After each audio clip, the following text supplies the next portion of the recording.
atong gihimo karon sa DTI, nagki-coordinate kita sa different local price coordinating council, no, ug sa DOE, Department of Energy. Karon lang hapon or kita sa Provincial Price Coordinating Council uban ang mga local price coordinating council sa naglain-lain nga mga lugar para nga ma-strengthen ang among collaboration sa pag-monitor, no, dili lamang kay sa presyo but including sa supply sa atong mga basic necessities and prime commodities. Sir, unsa pa tuod ang nahisgutan sa meeting karong hapuna, sir? Okay, usa sa among naisgutan nga mag-conduct ni og joint, no, nga price monitoring, kauban ang Department of Energy ug uban pa nga mga ahensyas gobyerno.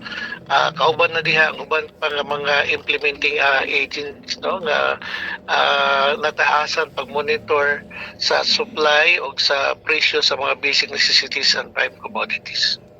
Sir, ang kining gisulti nimo, sir, nga inyong joint monitoring, by the way, kanang asa mo dapit nga lugar magpahigayon ani, sir, diri ara sa tuas sa syudad sa Malibali, kanang Malibali, or the entire Bukidnon as well?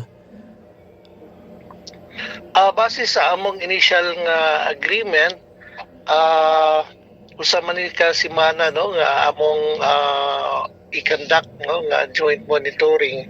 So unahon gid nato ang key cities and then ang uban pa nga mga key municipalities. Sir, ginaunsa dito od pag-verify sa tuong Department of Trade and Industry, sir, kung ang kining pagtaas sa presyo sa produkto, sir, kay legit bagid siya tungod sa kining higher transport cost or kini bitawng like and the likes nga may nana bitaw, sir? Ang mag-lead gid sa kining initiative, no, para sa pag-monitor sa mga petroleum products, at of course ang crudo, ang Department of Energy man, no. So kami gaabag lang kami sa labi na sa pag-monitor sa uban pa nga mga products, ang LPG or liquefied petroleum. So sana siya magkataon na mo nga during sa monitoring. Sir, so far sa pagkakaroon, sir, wala ba'y mga pagkarang base sa inyo bitong monitoring recently, sir? Wala ba'y mga pagsaka sa mga basic goods sa ato ang mga supermarket sa pagkakaroon? Okay, so far katong mga produkto nga mga under sa jurisdiction sa DTI, dili pa kay nato, no, makita-an ang iyang pagsaka sa presyo tungod kay kinahanglan pa man ni og aprobahan, no, sa National Price Coordinating Council, I mean sa DTI, no, katong under sa among jurisdiction. So kinahanglan pa man ni i-konsulta, no, sa DTI head office before ang atong mga manufacturers maka-increase sa ilang presyo. So taas-taas pa siya nga proseso. But for other nga basic necessities, no, especially mga agricultural products, so there's a possibility, no, nga sa domino effect man eh, so posibleng pag-increase sa presyo. Then, by the way, sir, sa pagkakaroon manggod, sir, kay na ay mga hisgutanan kini bitaw magipantawag nga mga hoarding. So, by the way, sir, usa mga ginabuhat sa Department of Trade and Industry aron maprotektahan ang ato ang mga konsumidor batok sa hoarding o panic buying kung mosaka ang kung aduna magaling mga pagsaka sa mga presyo sa commodities nato, sir? Okay, ato man na siyang ma-detect, no, kay regular man atong monitoring kung aduna ba'y pagkunhod sa supply o aduna ba'y abrupt na increase sa presyo. But so far sa among latest nga price monitoring, ang report nga atong nakuha wala may significant nga increase, no, sa atong mga basic necessities and prime commodities, so meaning stable ang Mm-mm. atong supply.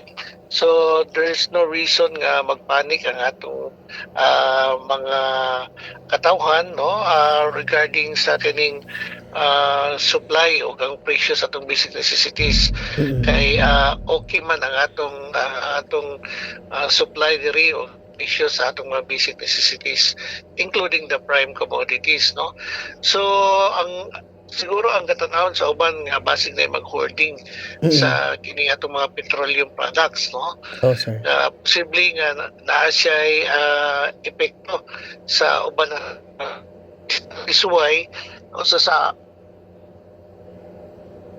meeting sa Provincial Price Coordinating Council nga we will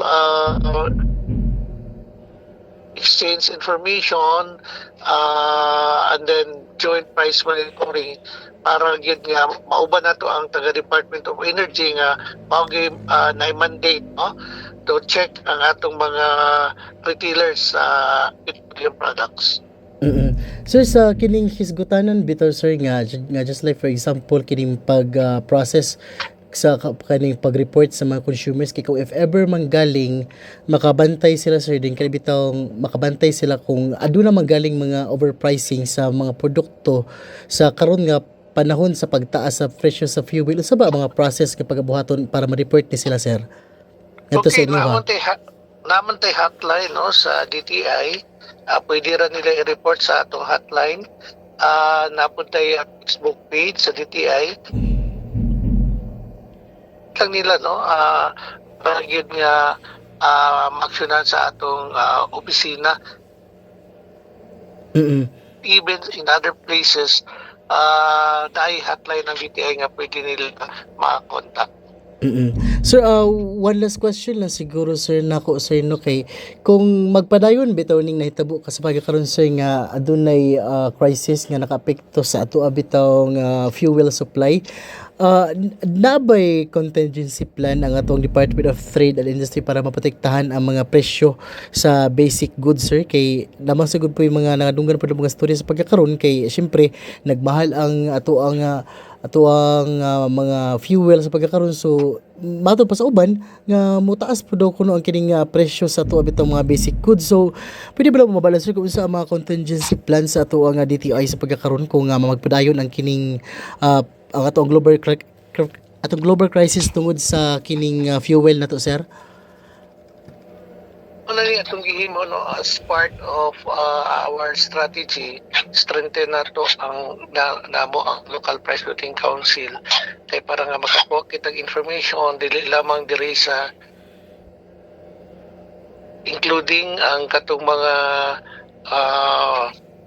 presyo og supply nga report sa uban nga mga munisipyo kay mao ni atong basihan nga para nga pwede kita maka-recommend sa National Price Coordinating Council nga unsa may posible nga mahimong next nga action pareho sa katong mahitabo, no, sa una nga mahal o kalit ang presyo sa bugas. So adunay power ang declare of state of emergency wherein aduna na declaration of state of emergency, pwede na nga mag-impose og kining ginatawag natong mandated price control or automatic price control. So usually sa mga emergencies mag-set og price ceiling, no, ang government kay para nga malikayan nato ang take advantage niya sa mga kinang ginatawag natong unscrupulous businessmen, no. So with that pwede nato makontrol ang presyo sa atong mga basic necessities. All the way, sir, daghan kayong salamat sir basing na ako'y mga wala na pangutana sa imo sir nga gusto namang ipaabot para sa to ang mga suking tigpaminaw sa pagkakaroon sir. Go ahead sir. Okay. Sa sa ako nang gi-mention ganina, stable ang atong price and supply sa atong basic necessities and prime commodities. So walay reason nga magpanic buying kita, no. So far sa atong latest nga monitoring, kung aduna mang pag-increase, insignificant siya, no, kay dili kayo dako, no. So within the SRP pa ang katong mga nag-increase. So there's no reason nga mag